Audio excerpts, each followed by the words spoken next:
All right, welcome everyone. So in this video, we're going to talk about vibrational rotational Raman spectroscopy. So, like vibrational rotational absorption emission spectra, right? For Raman spectra, the selection rules are the same for Raman vibrational rotational spectra, right? So the molecule, right, has to have an anisotropic polarizability, and the vibration must change that polarizability. Okay. Those are the gross selection rules. The specific selection rules, right, is that delta V is plus minus 1 and delta J is plus minus 2. Okay, so for a symmetric rotor, so this is for linear.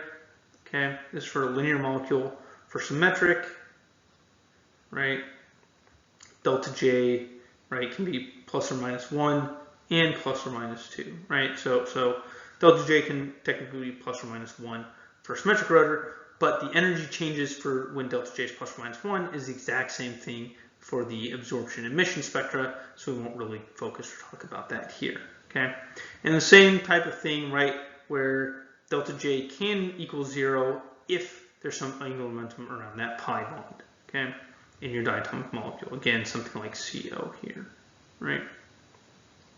And this being able to be 0 just has to do with the fact that you have this pi bond, right, which has some orbital angular momentum in it, right? Sigma bond has no angular momentum typically, right? They're typically kind of s orbitals and things like that, right? So there's no orbital angular momentum in a sigma bond, right? And the pi bond, right, there's going to be some angular momentum in that bond.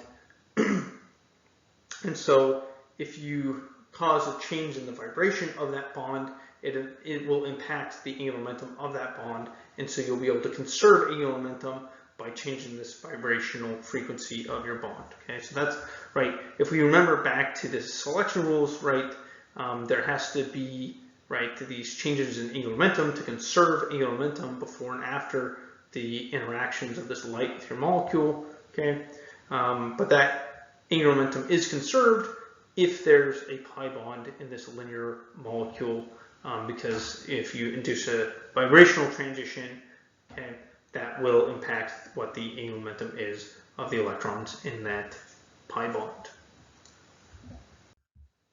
All right.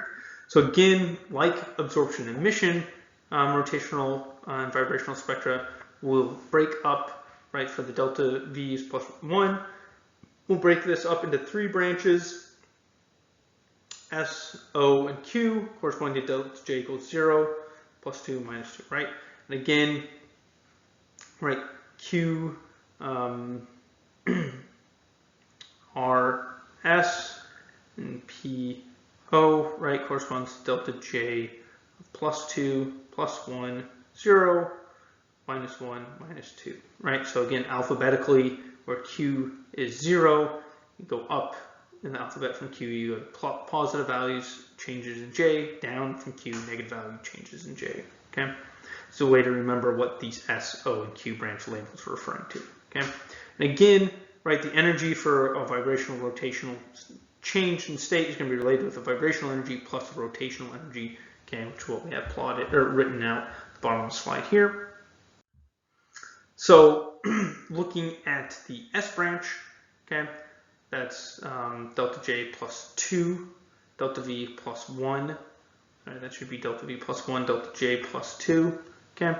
Transition, right? I have the quantum number right down here, delta V, right, plus 1, J plus 2, right? Simplifying that, we get this here, right? HCV bar plus 2 times HCV times 2J plus 3. Okay. For the O branch, it's delta J minus 2, delta V still plus 1, right? Simplify that down, and you get 2, right? HCV still all the same, minus 2 HCV times J times 2J minus 1. Okay. Note though, for this equation to work, J cannot equal 0, 1, right? Because J here is my higher energy state, and so if I'm going from J equals, say, 1, I would be going to J equals minus 1, which can't happen because this state doesn't exist, okay? So, right, so this equation, right, is only valid for j greater than 1, and that's because this anti-Stokes transition can't occur for when j is equal to 1 or 0. Okay. But otherwise, this is the energy change related to that transition that is occurring in the O branch in your spectrum. Okay, and then the Q branch is unchanged, right? It's still just the vibrational energy change. Okay, so looking at, again, a plot of, say, a vibrational rotational Raman spectrum, you again have this Q branch, right? Which that Q branch is going to be at the wave number, right, the vibrational constant for your vibration.